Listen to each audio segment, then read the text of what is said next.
Peace to the 12. Y'all see the title, man. The African Tower of Babel, right?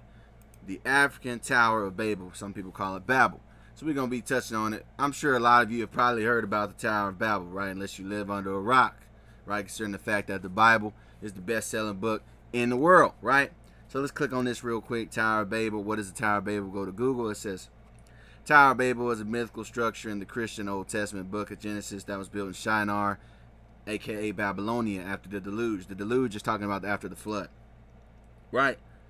The Tower of Babel is an origin myth and parable in the book of Genesis meant to explain why the world's people speak different languages. According to the story, a united human race speaking a single language and migrating eastward comes to the land of Shinar, right? So that's the Tower of Babel. Now, like you see the title, the African Tower of Babel, that's because it was an African who made the Tower of Babel, right? It was an African who had the construction and all that, which we'll touch on that in a minute. Now, if you ask Google, who built the Tower of Babel? It'll say, according to Jewish and Christian tradition, Nimrod led the people who built the Tower of Babel in Shinar, right? So Nimrod, we'll touch on him in a minute. So Nimrod is responsible for the construction of the Tower of Babel, right? And I'm going to do a video on Nimrod. I've touched on Nimrod in time past in other videos, but Nimrod going to get his own video for another time. Once again, this is about the Tower of Babel and who made it, which, spoiler alert, was an African people, so-called Africans. Now, when I go to Google and I type in Nimrod and I go to Google Images, right, it gives me a bunch of BS, right? Look, they got Nimrod, they got this, they got this hairy ass white dude, you know, with his chest out. Then they got this guy. I think this was from X-Men, right? I used to be in the comics when I was a kid. Nimrod from X-Men, right? Then they got all this, right? They say Nimrod looks like this. Look, Gilgamesh and Nimrod. Yeah, by the way, Gilgamesh was Nimrod. I did a video on that. But anyway, this is what they say Nimrod looks like, right? It's only make-believe. Look at this guy, James R. Brady, Nimrod, the mighty hunter. They got this white dude with no shirt on. It's all make-believe, right? They're all playing make-believe. You know, this is nothing new. This is why they had John Wayne, right? Which is like your 50-year-old and up Caucasian conservative's favorite actor, probably John Wayne or Clint Eastwood or something. But they had John Wayne play Genghis Khan, who was a Mongolian warlord. They had John Wayne playing the man, right? Or when they had that commercial back in the day on Earth Day, this before my time, but back in Earth Day, when Earth Day first aired their television show in 1971, the little commercial, they had this white dude who was dressed up like a Native American. This man's a damn Italian man, right? You know, that's why I laugh now when I see people like, oh, they got the little mermaid, she's black. Like, you know, they get all mad about that, but I didn't see none of them mad when they had the white man playing against Khan. I didn't see any of them mad when they had the white man playing the Native American, or when they dropped the movie Gods of Egypt, or when they dropped the Bible movies, right, and they got Nimrod getting played by a white man. Where are these dudes at? But anyway, right, so anyway, back to the Tower of Babel. So we got the Tower of Babel. They said it was made by Nimrod. Even Josephus in his Antiquities of the Jews recounted the history of the Tower of Babel, and he wrote that it was Nimrod who had the tower built. And more than likely, it was honestly built by slaves, right? Because most landmarks are built by slaves, just being honest. Just like the White House, right? The White House is no exception. The White House was created by slaves, right? But the Tower of Babel was created by Africans. So Africans, y'all can hold that. Y'all did it, man. The African people did it, right? They did that. More specifically, if we want to be more specific, Ethiopia did that. Because Nimrod was an Ethiopian, which means Nimrod was a so-called black African. Be like, prove it. All right, bet. So we go to Genesis chapter 10 and verse 11. Right? We're going to start at 6. This is Genesis 10 and 6. And the sons of Ham, Cush, and Mizraim, and Phut, and Canaan, and the sons of Cush, Seba, and Havilah, and Sabta, and Rama, and Sabteka, and the sons of Rama, Sheba, and Dedan. Right? So the sons of Ham, you got Cush. Now Cush is the father of Nimrod. You learn about that in Genesis 10 and 9. Or excuse me, Genesis 10 and 8. And Cush begat Nimrod. He began to be a mighty one in the earth. He was a mighty hunter before the Lord Yahweh. Wherefore it is said, even as Nimrod, the mighty hunter before the Lord Yahweh. And the beginning of his kingdom, whose kingdom? Nimrod's. And the beginning of his kingdom was Babel, and Erech, and Akkad, and Calnea, and land of Shinar. Like you read about Sargon Akkad, That's really Nimrod, right? Even though you got Caucasians claiming that name now on the internet. Oh, I'm so and so of Akkad. Hey, once again, the original leader of the Akkadians was none other than Cush, right? Nimrod, the son of Cush. Out of that land went forth Ashur and built Nineveh and the city Rehoboth and Calah. So Cush begat Nimrod, right? That's the main important thing. Well, Cush, for those of you that don't know, Cush means black. Cush, the words Ethiopia and Cush were always used to describe a black people or the country where such a people lived. Black people, Kushites. So the word Ethiopia and Cush goes back to black people, and it says always to describe a black people, right? Cush, or as we say in Paleo Hebrew, we say Kawash. You can see this, Cush, Kus. Ethiopia, Cush, Ethiopians, Cush equals black, right? Eastern Bible Dictionary, Cush, black, right? Son, probably the eldest son of Ham, talking about Cush, and the father of Nimrod. We got on here, it talks about Nimrod and his exploits.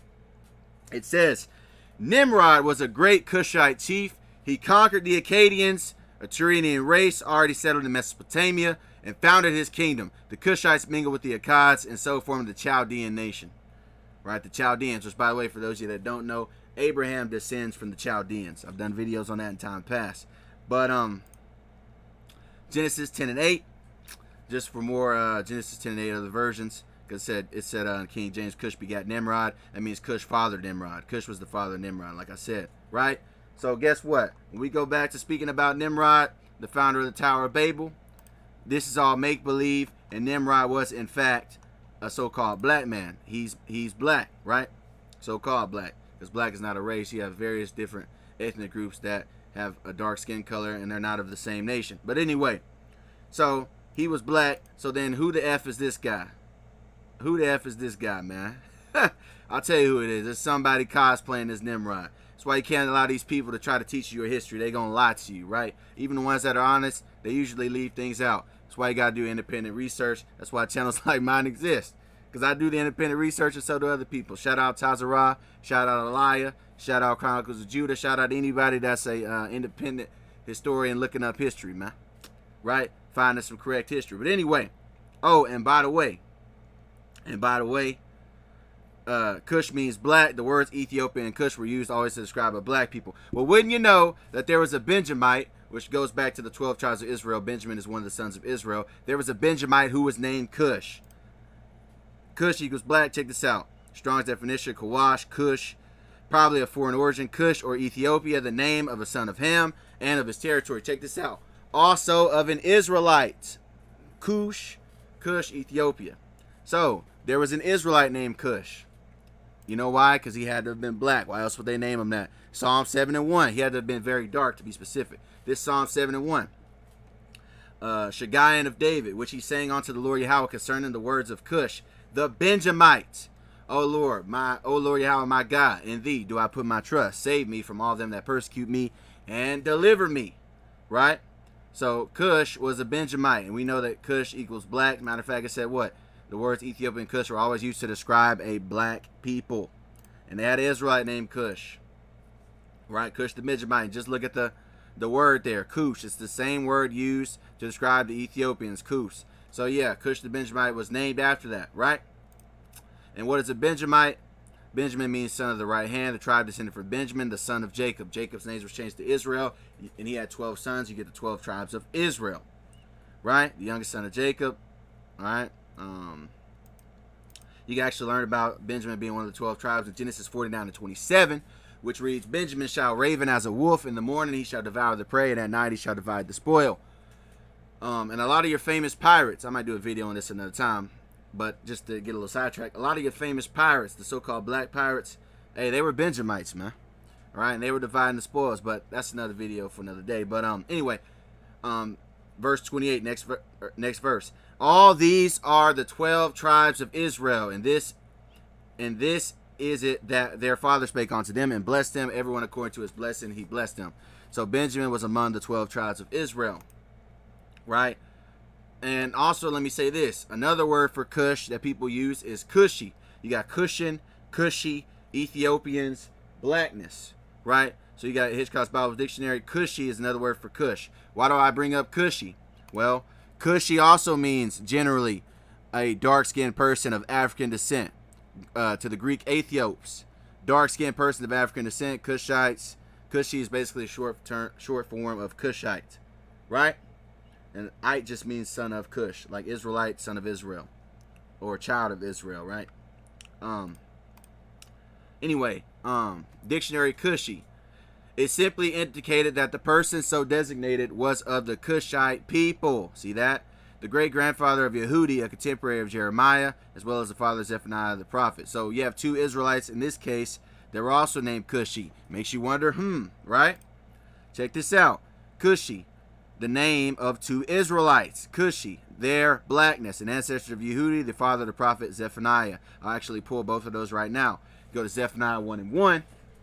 It'll say, the word of the Lord Yahweh, which came unto Zephaniah, the son of Cushi, the son of Gedaliah, the son of Amariah, the son of Hezekiah, in the days of Josiah, the son of Ammon, king of Judah. So the father of Zephaniah, the prophet, right, who the book is named after, his father's name was Cushi. And once again, Cushi means their blackness. Think about that, right? Let's get another one in Jeremiah 36:14, where it says, therefore all the princes sent Yehudi, the son of Nethaniah, the son of Shelemiah, the son of Cushi, unto Baruch, saying, take in thine hand the roll wherein thou hast read in the ears of the people, and come. So Baruch, the son of Neriah, took the roll in his hand and came unto them. So Cushi was also the great-grandfather of Yehudi. Let's go back to here, where it stated that the great-grandfather of Yehudi, a contemporary of Jeremiah, meaning he was around the same time as Jeremiah, Yehudi was, right? And once again, Cushi or Ethiopian, see Cushion, their blackness. And to add further note to that, let's stack that with a scripture on complexion. I use this all the time. We're going to go to Songs of Solomon 1:5.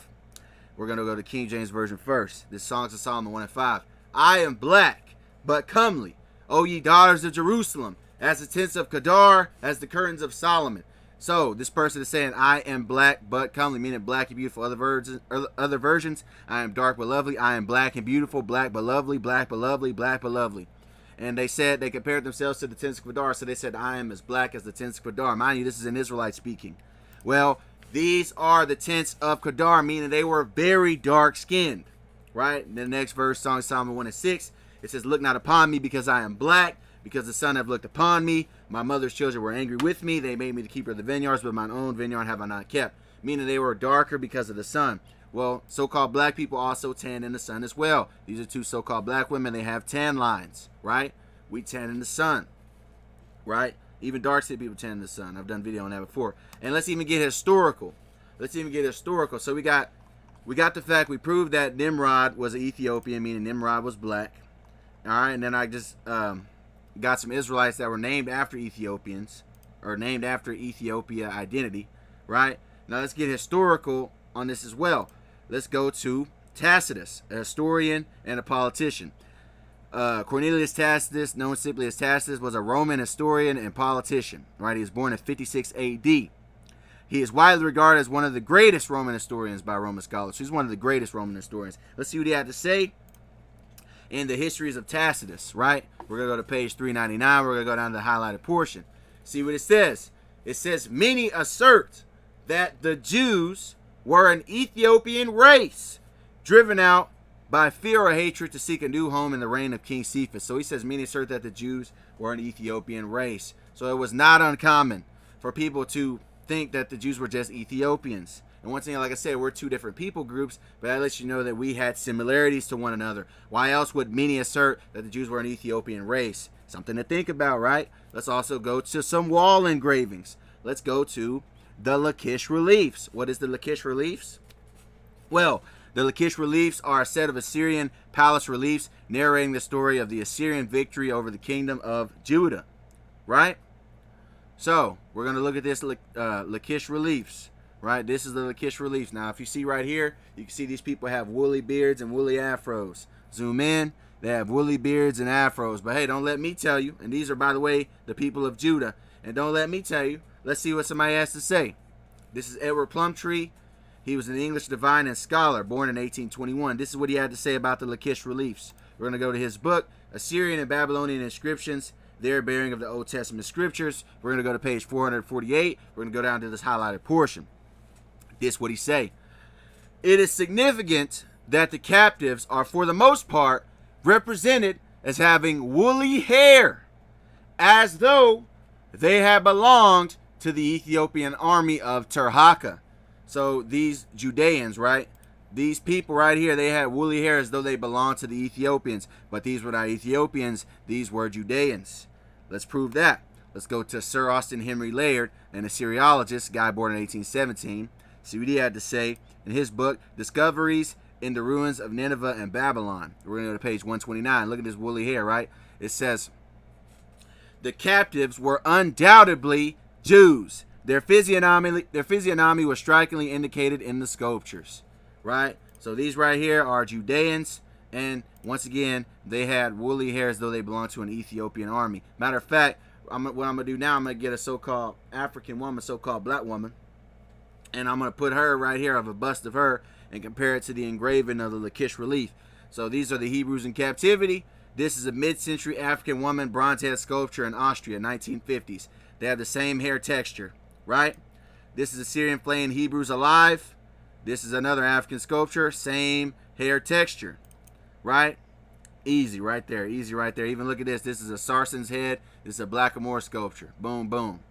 Same type of hair texture, right? Makes me think of Amos 9:7. Are ye not as children of the Ethiopians unto me, O children of Israel, saith the Lord Yahweh? Have not I brought up Israel out of the land of Egypt, and the Philistines from Caphtor, and the Syrians from Ker? Right? Now, I've heard different rabbis break it down. Oh, that's talking about they were sinning like the Ethiopians or something like that. I've heard many things. No, it's because a lot of our people, they look similar to Ethiopians, right? Let's get another verse of Amos 9:7. Are not ye Israelites the same to me as the Kushites, declares the Lord? Are you not like the Kushites to me? Like meaning what? Comparable, right? Are ye not like the Kushites to me, O children of Israel? Are ye not as the children of the Ethiopians? Ethiopians, Cush, like the people from Sudan, says the Lord, right? And this is what I meant to put here earlier. I meant to go here earlier when I said dark-skinned people tan as well. Let me put this, let's line this up right here. Dang it. Hold on.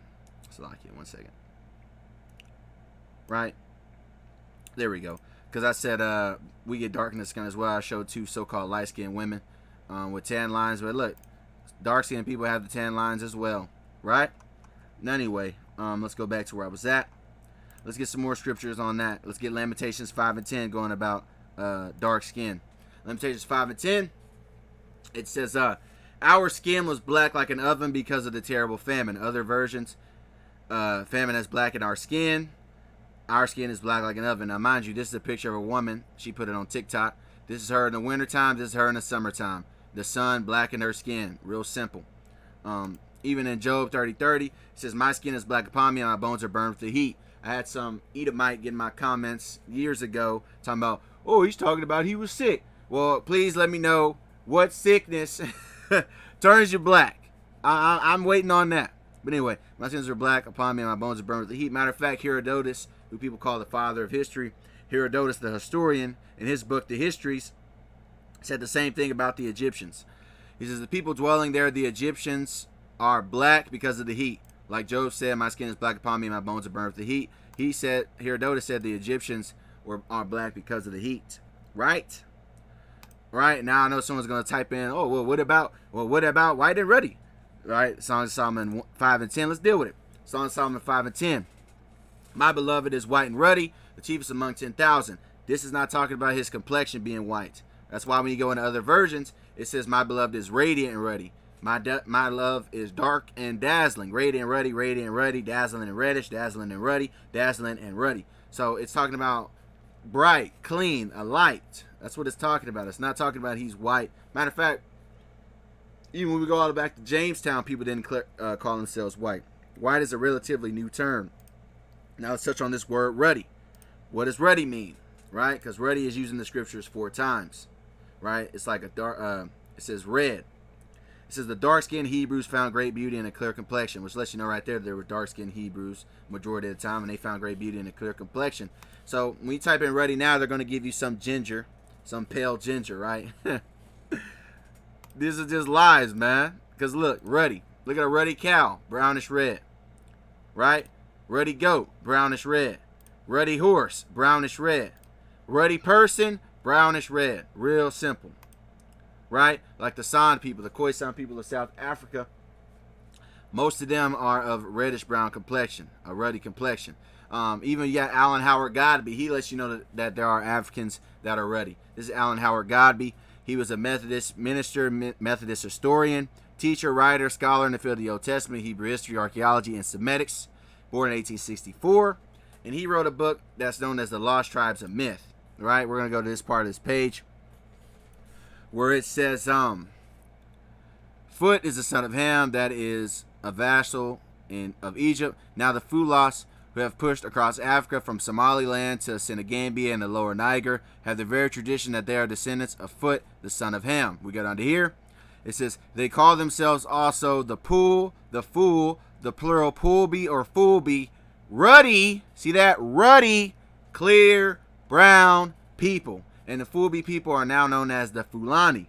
These are the Fulani people he's talking about. The Fulani, the Poolby, the Foolby people. They are reddish brown. They have ruddy complexions.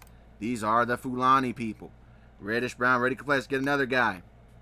Let's go to Gerald Massey in his book, A Book of the Beginnings, Volume 1. He was a English poet, writer on spiritualism in ancient Egypt. He was born in 1828. See what Gerald Massey had to say in his book, A Book of the Beginnings, Volume 1, page 17. He says, the red skin, similar to the complexion of the earliest men in the monuments, is not as an uncommon variety of the Africans, meaning that reddish, ruddy skin is not uncommon among the Africans. Bodwich asserts that a clear brownish red is a complexion frequently found among the Ashantis, although deep black is the prevailing color, right? So there's a lot of reddish browns. There's a lot of so-called red bones among the Ashanti. Matter of fact, there's even a singer known as Ashanti, an American singer known as Ashanti, and she has that reddish brown, ruddy complexion, right? So the Tower of Babel was, again, created by the Ethiopians, right, that you read about in Genesis 11 and 1. I'll read it just because it's 1 through 9. I'll read it. It says, the whole earth was of one language and of one speech, and it came to pass, as they journeyed from the east, that they found a plain in the land of Shinar, and they dwelt there. And they said one to another, go to, let us make brick, and burn them thoroughly. And they had brick for stone, and slime had they for mortar. And they said, go to, let us build us a city and a tower, whose top may reach unto heaven, and let us make us a name, lest we be scattered abroad upon the face of the whole earth. So this is when they build the Tower of Babel. Mind you, this is under Nimrod, who was an Ethiopian. The Ethiopians conquered this region.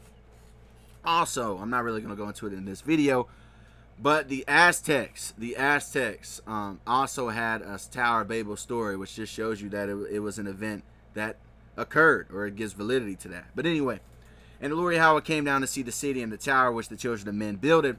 And the Lord said, behold, the people is one, and they have all one language, and this they begin to do. And now nothing will be restrained from them, which they have imagined to do.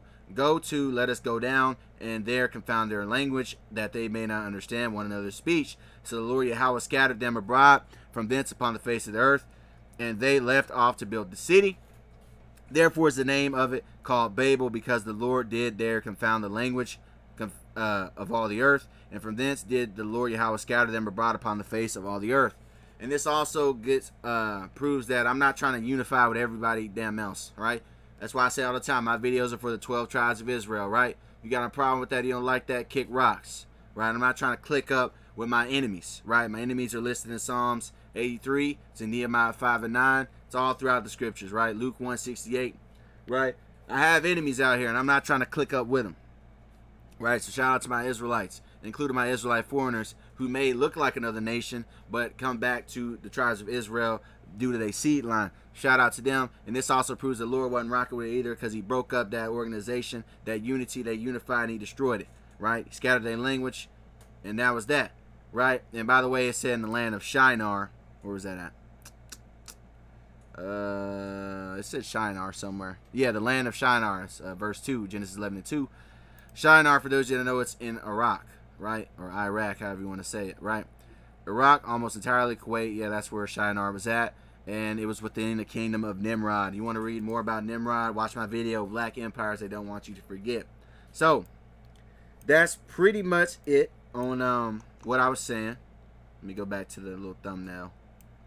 The African Tower of Babel, yeah, it was made by so-called Africans, Ethiopians to be specific, right? Be sure y'all like the video and share it to somebody you want to see it. And if you want to donate, I'll put that in the comments. All my videos are free, so it's just off of donations. But anyway, with that, I say peace to the 12. I want to give all praise, honor, and glory to the Heavenly Father, the Most High Yahweh. In the name of His only begotten Son, Yahweh Shai. Yahweh is the name of Heavenly Father, who the world commonly calls God. And Yahweh Shai is the Savior of the nation of Israel, who the world commonly calls Jesus Christ. I want to say Shalom, which means peace. To you people out there listening and learning, to you brothers doing this work, truth and sincerity. And to you elders that's been doing this thing before me, man. I'm going to go ahead and get up on out of here. Sign out. The Africans built the Tower of Babel. I'm gone. Peace.